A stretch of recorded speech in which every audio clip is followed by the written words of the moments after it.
Logika yang keempat adalah logika al-afdoliyah atau mantikul afdoliyah. Apa itu mantikul afdoliyah?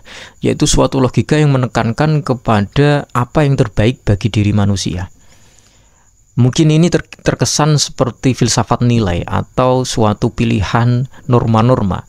Tetapi sebenarnya ini berhubungan dengan logika yang sangat berguna bagi umat manusia.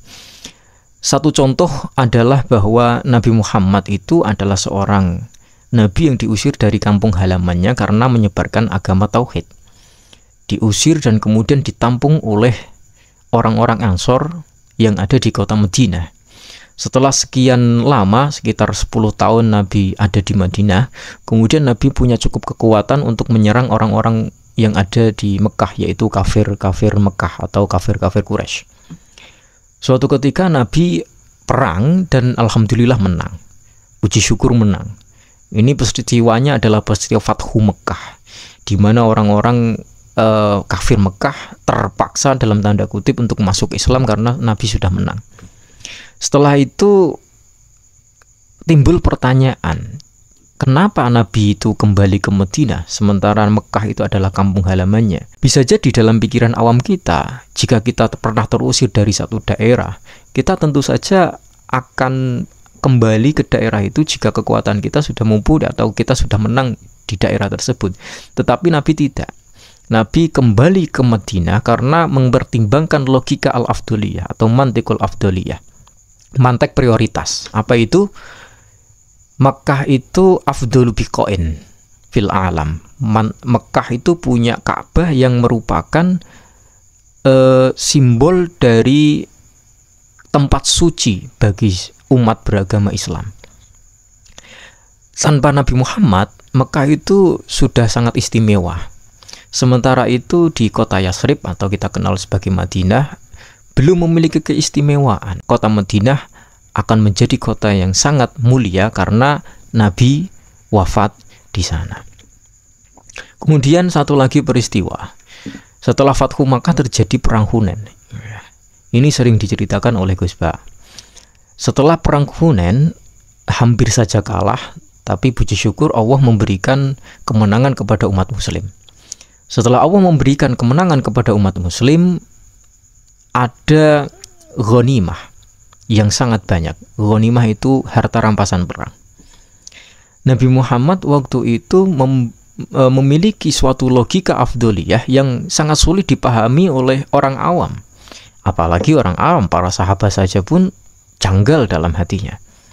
Yaitu harta rampasan perang yang sebegitu banyaknya tidak dibagikan kepada sahabat Ansor. Malah dibagikan kepada orang yang baru masuk memeluk agama Islam, yaitu para orang-orang yang dulunya kafir Mekah. Orang-orang sahabat Ansor yang menemani dakwah Rasulullah justru malah tidak diberi apa-apa. Ini menimbulkan kegelisahan dan pertanyaan dalam hati para sahabat Ansor, yang sampai akhirnya bertanya dan menggugat keputusan Rasulullah adalah orang yang menjadi cikal bakal kelompok Khawarij, yaitu Dzul Khuwaisirah. Dia berkata kepada Nabi Muhammad, "I'dil ya Muhammad, adillah wahai Muhammad." Tentu perkataan ini tidak sopan, terlepas dari tidak sopannya itu kita akan mendapatkan pelajaran yang luar biasa. Nabi kemudian menjawab, "Jika saya tidak adil, lantas di bumi ini siapa yang adil?" Karena gugatan tersebut, Nabi akhirnya berkhutbah di antara para sahabat Ansor. Isi khutbahnya kira-kira begini. Para orang-orang yang baru masuk Islam dari karangan orang Mekah diberi banyak sekali harta rampasan perang. Ada onta, ada kambing, ada senjata-senjata dan seterusnya. Mereka semua pulang dari Hunain menuju ke kota Mekah. Tetapi sahabat Ansor nanti akan pulang membawa aku sendiri, yaitu Rasulullah. Kemudian perkataan Rasulullah ini menjadikan sahabat Ansor menangis terseduh-seduh. Logikanya bagaimana? Apa bandingannya harta rampasan perang dengan keagungan Rasulullah yang akan dibawa pulang oleh orang-orang kalangan Ansor? Tentu saja tidak ada bandingannya. Nabi lebih utama daripada harta rampasan perang. Itu adalah satu logika yang dibangun dari prioritas. Lebih-lebih Nabi Muhammad memprioritaskan orang-orang Ansor agar tetap menjadi orang-orang yang berjiwa patriotis. Jika seseorang sudah terbiasa dengan jiwa patriotis, arti katanya adalah orang yang amalnya hanya untuk akhirat, jihad fisabilillah, berperang di jalan Allah, maka teruskanlah atau latihlah orang tersebut sampai akhir hayat untuk memegang jiwa patriotisme tersebut.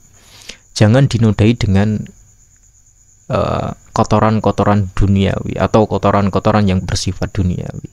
Maka dengan demikian logika ini pertimbangannya adalah logika prioritas. Jadi mana yang diprioritaskan berdasarkan apa? Berdasarkan fid dunya hasanah wa fil akhirati hasanah.